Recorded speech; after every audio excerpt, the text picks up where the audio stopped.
Hi everybody, it is the 19th of November 2021 and I feel the need for speed because yesterday the Microsoft Flight Simulator Game of the Year edition dropped on PC and Xbox. And if you weren't aware of it already, if you've got an Xbox console, a Series console, like a Series S or a Series X, and you've got Game Pass, you get Microsoft Flight Simulator for free, which is pretty amazing.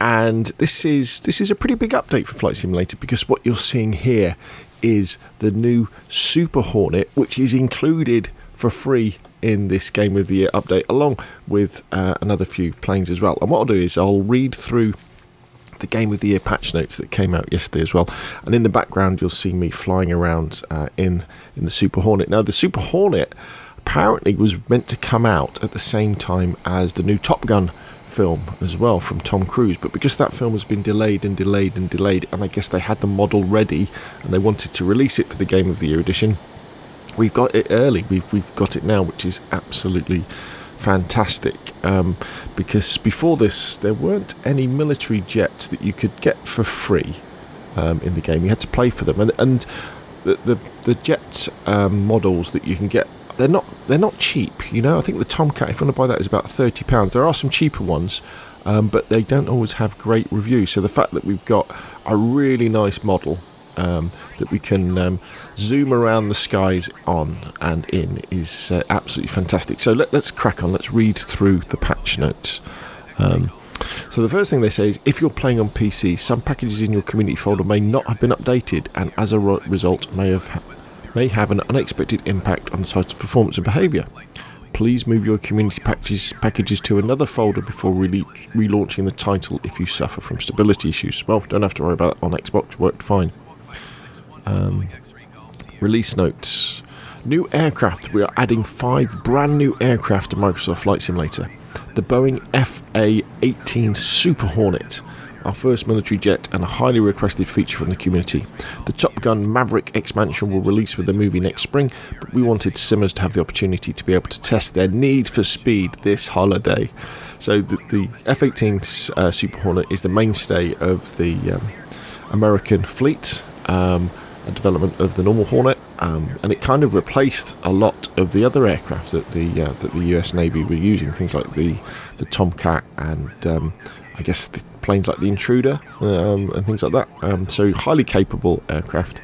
Fantastic. I think it can do up to Mach 1.7. I don't know how fast it will go in the game. We'll have to test that out.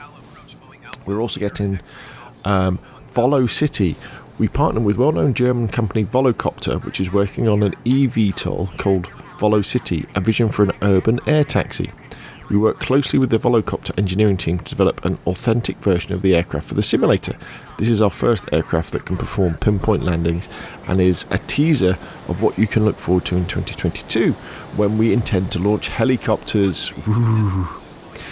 The Pilatus PC-6 Porter. This legendary short takeoff and landing STOL utility aircraft is a highly versatile plane from Switzerland, and our close collaboration with the manufacturer and the development efforts by famed developers Hans Hartmann and Alexander Metzger resulted in great fun new aircraft with exceptional capabilities in the simulator.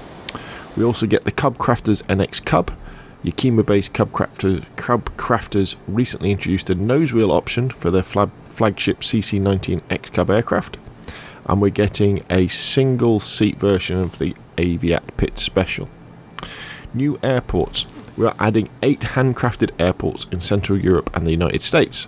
Leipzig Halle, Elgau Airport, Kassel Airport, Lugano Airport, Zurich Airport, Luzerne Beromünster Airport, Patrick Space Force Base, and the Marine Corps Air Station at Miramar. And that's where I've taken off from in this video.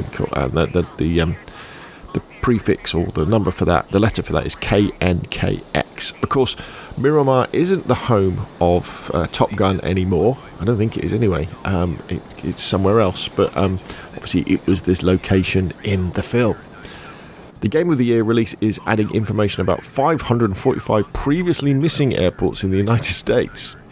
New missions. Based on the popularity of the recent introduced Discovery flights, we are adding 6 additional locations: Helsinki, Freiburg in Brazil, Mecca, Monument Valley, Singapore and Mount Cook to this popular series. There's going to be some new tutorials. To further expand the onboarding experience, we're adding 14 new tutorials, including simmers to bush flying in an Icon A5 and IFR, instrument flight something, in a Cessna 172. So if you're watching this footage and thinking, oh, but it's Microsoft Flight Simulator, I don't really want to try that because it's really difficult. Honestly, it's not. With all the assists turned on to fly the planes, literally all you have to do is take the landing brake off, put your throttle to full, and then just fly it like you're flying a plane in Battlefield or something like that. It's really, really easy. Not quite so easy to land properly, but you can turn off damage and all that sort of stuff. And then when you're ready to have more of a flight sim experience, you can turn the assists off. But yeah, it's very easy to fly around and just enjoy the world, because Flight Simulator, it's the whole world you can fly around. That's the most amazing thing about it. We're also pleased to introduce several highly requested features by the community: an updated weather system, early access to DX12, I think that's a graphics thing, and a dev mode replay system, but that's just on PC. New photogrammetry, that's easy for me to say, cities. As part of our ongoing collaboration with Bing Maps, we are pleased to add a number of new photogrammetry cities. Helsinki in Finland, Freiburg in Germany, Brighton, Derby, Eastbourne, Newcastle and Nottingham in the UK, Veur du Pont du Gard, and Chamonix and Port Vendrée in France, and Utrecht in the Netherlands. There's some stability things. Navigation. New Arinc Cycle 211 is now available. Flight plans that were externally loaded or manually edited on the world map will no longer be recomputed from scratch. That's probably for PC. AI Control ATC will no longer automatically send the updated flight plan for the aircraft's instrument whenever a change is made. And there's various other options there as well. So very, very exciting. Again, if you've got an Xbox Series S or Xbox Series X and you've got Game Pass, you can download Flight Simulator free. You'll now get the Super Hornet for free as well. As part of this update, there is also the Reno Air Races expansion, which is very exciting. I'll do a separate video on that, but that isn't free. You do have to buy it.